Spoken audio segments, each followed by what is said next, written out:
Hello everyone, आज हम start करेंगे अपनी इकोनॉमिक्स सीरीज़ का नेक्स्ट टॉपिक जो कि है central problems of an economy. जिसके लिए पहले हम थोड़ा सा इंट्रोडक्शन रख लेते हैं फिर से इस टॉपिक का। तो जिसमें सबसे पहले चीज़ है, हमने जैसा कि प्रीवियस टॉपिक में पढ़ा था कि हमारे पास जो रिसोर्सेज होते हैं वो बहुत लिमिटेड होते हैं और जो कि हमारी जो डिमांड होती है वो बहुत ज़्यादा अनलिमिटेड होती है। तो किसी भी इकोनॉमी को वो डिमांड पूरा करने के लिए हे एवरीवन, आज हम स्टार्ट करेंगे हमारी इकोनॉमिक्स की सीरीज़ का नेक्स्ट टॉपिक जो कि है central problems of an economy. जैसे कि हमने प्रीवियस टॉपिक में पढ़ा था कि हमारे पास इकोनॉमी में जो इंसान की ग्रीड है वो बहुत ज़्यादा होती है या हमारी डिमांड्स बहुत ज़्यादा होते हैं, लेकिन हमारे पास रिसोर्सेज बहुत लिमिटेड होते हैं। तो किसी भी इकोनॉमी के पास में मेन प्रॉब्लम यही आती है कि हमारे जो रिसोर्सेज है लिमिटेड, उनको ऐसे किस बेस्ट वे में यूटिलाइज किया जाए कि सभी की डिमांड पूरी हो सके। तो उसी के लिए हम आज टॉपिक पढ़ेंगे central problem of an economy, जिसके अंदर यही डिसाइड किया जाएगा कैसे बेस्ट वे में उन रिसोर्सेज को यूज़ करके हमारे डिमांड्स को पूरा किया जाए। तो जिसमें सबसे पहली चीज़ है, कोई भी इकोनॉमी है, कोई भी देश या किसी भी देश में कोई भी इकोनॉमी, वहाँ पे मेन जो काम होता है वो होता है प्रोडक्शन। किसी भी गुड्स का प्रोडक्शन है, उसका डिस्ट्रीब्यूशन है, प्लस कंज्यूमर्स को अदर सर्विसेज प्रोवाइड करना। लाइक सर्विसेज के अंदर आ जाता है ट्रांसपोर्ट सर्विसेज है, बैंकिंग सर्विसेज है, टेलीकम्युनिकेशन सर्विसेज है, वो सब सर्विसेज। तो क्या होता है कि इन सब एक्टिविटीज़ को कंप्लीट करने के लिए और इकोनॉमी को स्मूथली रन करने के लिए क्या होता है, हमारे सोसाइटी में रिसोर्सेज लिमिटेड होते हैं। तो उनको स्कार्सिटी बोले तो कमी महसूस होती है बहुत सारी चीज़ों की। रिसोर्सेज की कमी महसूस होती है। उस चीज़ में क्या होता है कि लिमिटेड रिसोर्सेज को बेस्ट वे में ऐसा किस तरीके से सभी में डिस्ट्रीब्यूट किया जाए कि हमारी इकोनॉमी की सारी डिमांड्स पूरी हो सके। उसके लिए ही हमारे पास टॉपिक आता है सेंट्रल प्रॉब्लम्स ऑफ एनी।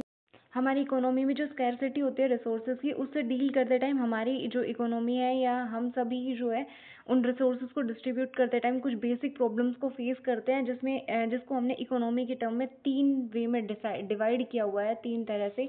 सबसे पहली चीज़ है कि हम अपनी इकोनॉमी में ऐसा ऐसा क्या प्रोड्यूस करें जो हमारी सारी डिमांड्स को पूरा कर सके और हमें हमारी इकोनॉमी के अंदर बेस्ट हमें रिजल्ट दे सके।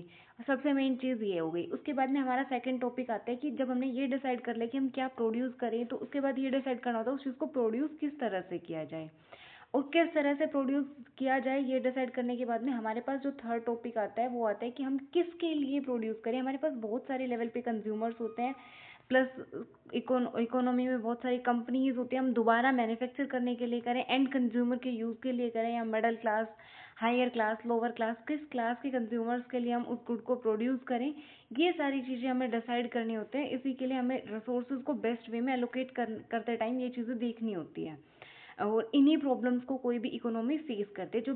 तो जब भी आपसे इस तरह का क्वेश्चन पूछा जाए तो आपने यहीं से इंट्रोडक्शन देना है इसका सबसे पहले कि इकोनॉमी क्या होती है, एंड उसके बाद में इकोनॉमी की प्रॉब्लम्स को बता देना है और फिर इस क्वेश्चन को स्टार्ट करना है। तो आइए इसके तो हमारी इकोनॉमी की फर्स्ट प्रॉब्लम होती है व्हाट टू प्रोड्यूस, जिसके अंदर हमें ये डिसाइड करना होता है कि हमें कौन से गुड्स और कौन से सर्विसेज को प्रोड्यूस करना है, प्लस किस क्वांटिटी में प्रोड्यूस करना है हर एक गुड या सर्विसेज को। देखो, हर एक इकोनॉमी के पास में रिसोर्सेज बहुत लिमिटेड होते हैं। सभी गुड्स को या सभी सर्विसेज को हम प्रोड्यूस नहीं कर सकते या प्रोवाइड नहीं कर सकते हैं। उसके लिए क्या होता है कि हमें किसी एक गुड को ज़्यादा, एक गुड को कम, इस तरह से डिवाइड करके हमें अपने नीड के हिसाब से या अपनी इकोनॉमी के हिसाब से डिसाइड करके तब हमें प्रोड्यूस करना होता है। जिसके लिए मैं आपको एक छोटे से एग्जांपल के साथ समझाने की कोशिश करती हूँ।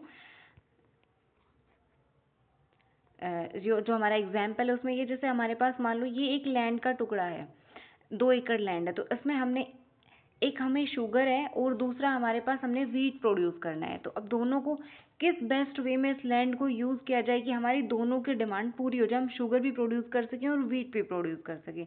तो या तो हमारे पास एक तरीका होगा कि पूरे 2 एकड़ के अंदर हम क्या करेंगे, शुगर ही प्रोड्यूस कर देंगे, या फिर हम क्या करेंगे, दोनों एकड़ के अंदर सिर्फ वीट प्रोड्यूस करेंगे। इसके अलावा हमारे पास थर्ड पॉसिबल वे क्या हो सकती है, 1 एकड़ में हम शुगर प्रोड्यूस करें और 1 एकड़ के अंदर हम वीट को प्रोड्यूस करें। कुछ इस तरह से हम डिवाइड कर सकते हैं, या हमारी डिमांड के हिसाब से ऐसा भी हो सकता है कि हम आधे एकड़ में शुगर को और बाकी सारे में हम वीट को प्रोड्यूस करें, या फिर थोड़े से एरिया में वीट को और बाकी पूरे एरिया में हम शुगर को प्रोड्यूस करें। इस तरह से हम डिसाइड कर सकते हैं हमारी इकोनॉमी के अंदर।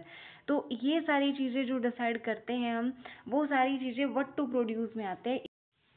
तो हमने जब ये डिसाइड कर रहे हैं हम क्या प्रोड्यूस करना है, तो उस वक्त जब हम रिसोर्सेज को एलोकेट करते हैं तो हम कमोडिटीज़ के हिसाब से रिसोर्सेज को एलोकेट करते हैं कि किधर रिसोर्सेज ज़्यादा लगाए जाए। या तो हम कंज्यूमर गुड्स की तरफ रिसोर्सेज ज़्यादा लगाएं। दो बेसिक प्रॉब्लम्स फेस करते हैं इसमें मेनली। तो एक होता है कि हम या तो कंज्यूमर गुड्स के साइड अपने ज़्यादा रिसोर्सेज लगाए। कंज्यूमर गुड्स का मतलब है जो हम अपने डे टू डे लाइफ में एंड कंज्यूमर डेली यूज़ करते हैं।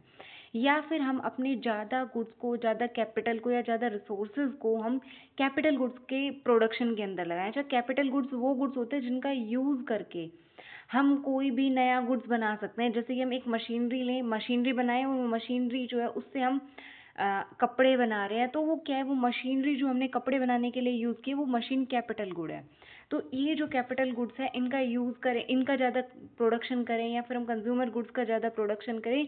इसी तरह से एक इकोनॉमी में उसे एक प्रॉब्लम ये भी फेस करनी पड़ती है कि हम ज़्यादा अपने डेली यूज़ वाले जो खाने पीने की चीज़ें या डेली यूज़ वाले जितने भी गुड्स हैं उनका ज़्यादा प्रोडक्शन करें, या फिर हमारे देश में वॉर गुड्स जो है लाइक गन है, टैंक वगैरह है, इन सब चीज़ों का जो प्रोडक्शन है वो ज़्यादा करें। ये डिपेंड करता है इकोनॉमी की नीड के ऊपर, और उसी बेसिस से हमारी इकोनॉमी ये डिसाइड करती है कि हमें क्या, किस साइड जाना है, कौन से गुड्स हमें ज़्यादा मात्रा में प्रोड्यूस करने हैं।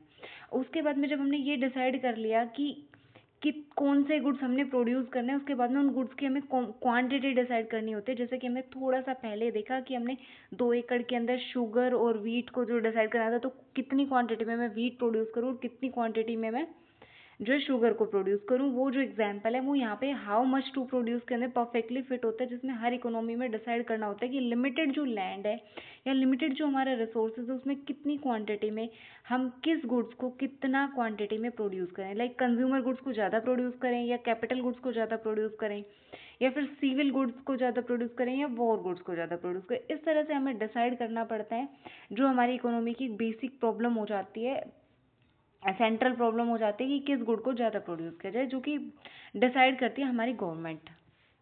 तो एक जो व्हाट टू प्रोड्यूस है उसके अंदर एक बार फिर से रिपीट करते हैं, यही टॉपिक है। इतना ही होता है कि सबसे पहले कितनी कौन से गुड को प्रोड्यूस किया जाए, कंज्यूमर गुड्स को प्रोड्यूस किया जाए या कैपिटल गुड्स को प्रोड्यूस किया जाए। उसके बाद में उसकी क्वांटिटी कितनी रखी जाए, किस गुड की क्वांटिटी ज़्यादा रखी जाए, कैपिटल गुड्स को ज़्यादा मात्रा में प्रोड्यूस किया जाए या फिर कंज्यूमर गुड्स को ज़्यादा मात्रा में प्रोड्यूस किया जाए। ये बेसिक प्रॉब्लम्स होती है व्हाट टू प्रोड्यूस के अंदर, जो हम सॉल्व करते हैं किसी भी इकोनॉमी के अंदर। अब इकोनॉमी की सेकंड प्रॉब्लम पे आ जाते हैं, जो कि हाउ टू प्रोड्यूस। जो हमारी सेकंड प्रॉब्लम आती है हाउ टू प्रोड्यूस, इसके अंदर हम बेसिकली ये डिसाइड करते हैं कि हमें कौन सी टेक्निक का यूज़ करके हमें अपने गुड्स को प्रोड्यूस करना है। लाइक हमें ज़्यादा लेबर लगानी है या फिर ज़्यादा हमें मशीनरी लगानी है तब अपने गुड्स को प्रोड्यूस करना है। देखो डिपेंड करता है, जैसे इंडिया जैसी कंट्री है, यहाँ पर पॉपुलेशन बहुत ज़्यादा है तो हमें लेबर इजीली अवेलेबल है, तो हम लेबर इंटेंसिव टेक्निक का यूज़ करेंगे, ना कि कैपिटल इंटेंसिव टेक्निक का। जबकि कुछ कंट्रीज ऐसे है, जैसे जापान है, वहाँ पे पॉपुलेशन बहुत ही कम है और लेबर मिलती नहीं है इजीली, चीप लेबर अवेलेबल नहीं होते, तो वो क्या है, वो ज़्यादातर शिफ्ट करेंगे मशीन बेस्ड टेक्निक के ऊपर। तो इसमें क्या है, हमें डिपेंड करता है। और इसके अलावा ये चीज़ भी डिसाइड करते हैं कि हम किस तरह का गुड प्रोड्यूस कर रहे हैं, उसके बेसिस पर डिसाइड होता है कि हम कौन सी टेक्निक को यूज़ करेंगे। बेसिकली क्या होता है, हम वो टेक्निक यूज़ करते हैं जो हमें ज़्यादा प्रॉफिट दे सके, ज़्यादा हमारे रिसोर्सेज को बेस्ट यूटिलाइज कर सके, ज़्यादा से ज़्यादा हमें आउटपुट दे सके, हम उसको यूज़ करते हैं। हाउ टू प्रोड्यूस के अंदर हम सबसे मेन चीज़ टेक्निक का ही सिलेक्शन करते हैं इस अपने ऑब्जेक्टिव को रीच करने के लिए। जैसे कि अब इसमें एक एग्जांपल जो हमारे पास दिया हुआ है, लेबर इंटेंसिव टेक्नोलॉजी जो है उसमें लेबर की बहुत ज़्यादा ज़रूरत होती है। तो यूएसए, इंग्लैंड वगैरह जितनी भी कंट्रीज़ है, यूएसए है, इंग्लैंड है, या फिर अभी हमने जापान का एग्जाम्पल है, वो सभी capital intensive technique. Capital intensive का मतलब है वो टेक्निक जिसके अंदर ज़्यादा कैपिटल का इस्तेमाल हो रहा है। कैपिटल मतलब हमारी जितनी भी मशीनरी है, टेक्नोलॉजी है या मनी है, उसका ज़्यादा इस्तेमाल हो रहा है और हम अपना गुड्स को प्रोड्यूस कर दे रहे हैं, वो उन सब की तरफ ज़्यादा ध्यान देते हैं। जबकि जो इंडिया जैसी कंट्रीज़ है उनके अंदर क्या होता है, हम ज़्यादा हमारे पास लेबर अवेलेबल है, और ज़्यादा लेबर अवेलेबल है तो हम क्या करेंगे, ऐसी टेक्निक का यूज़ करेंगे जिसमें ज़्यादा कैपिटल का यूज़ होता है, एंड कैपिटल इंटेंसिव टेक्निक। क्योंकि हमारे यहाँ पे क्या होता है, बहुत इजीली चीप लेबर मिल जाती है और बहुत अच्छे से मिल जाती है, अवेलेबल होती है मार्केट के अंदर। तो इससे क्या होता है, दो चीज़ें होती है, एक हमारी एम्प्लॉयमेंट की प्रॉब्लम सॉल्व हो जाती है, प्लस हमारे जो प्रोडक्शन है वो भी ईजिली और चीप वे में कंप्लीट हो जाता है, तो हम बेस्ट यूज़ कर लेते हैं अपने अवेलेबल रिसोर्सेज का। तो यही था इतना कि कैसे प्रोड्यूस करें, वो उस टॉपिक के अंदर सिर्फ यही है, हमें डिसाइड करने कौन सी टेक्निक का यूज़ करना है, लेबर इंटेंसिव का करना है या कैपिटल इंटेंसिव का टेक्निक का यूज़ करना है। तो इसके बाद में हमारी जो सेंट्रल प्रॉब्लम्स ऑफ इकोनॉमी है उसके थर्ड टॉपिक पे आ जाता है, जिसके अंदर आता है for home to produce. For home to produce के अंदर यही आता है कि हम किसके लिए, कौन से कंज्यूमर के लिए हम प्रोड्यूस करें। देखो इसके अंदर यही डिसाइड किया जाता है कि एंड कंज्यूमर कौन होगा, कि ज़्यादा ज़्यादा लोग उसके अंदर, जो हमारे कंज्यूमर हो उसके अंदर ज़्यादा पुअर लोग कवर हो या फिर ज़्यादा ज़्यादा रिच लोग कवर हो। जा अगर ज़्यादा ज़्यादा पुअर के लिए बनाएंगे तो बदले में कम रिच लोगों के लिए वो चीज़ बनेगी, वो गुड बनेगा, या फिर ज़्यादा रिच लोगों के लिए बनाए और कम पुअर लोगों के लिए बनाए। इस तरह से हमें डिसाइड करना पड़ता है, क्योंकि हमारे पास जो रिसोर्सेज है इकोनॉमी में वो बहुत ही स्केयर रिसोर्सेज है। तो कोई भी सोसाइटी है, कोई भी इकोनॉमी है, इंडिया, यूएसए या कोई भी कंट्री है, अपनी सोसाइटी की सभी डिमांड्स को सेटिस्फाई नहीं कर सकती, क्योंकि हमारे पास रिसोर्सेज बहुत कम है। उसी के लिए हमारे पास प्रॉब्लम अराइज होती है चॉइस की। इसीलिए हम गुड्स को जो प्रोड्यूस किए गए कब, किसके लिए, कितना, किस क्वांटिटी में, किस टेक्निक से प्रोड्यूस करें, वो सारी प्रॉब्लम्स हमारे पास अराइज होती हैं। उन्हीं का सॉल्यूशन देने के लिए हम टॉपिक पढ़ते हैं central problems of an economy. जो आज के लिए इतना है, that's it for the today's topic.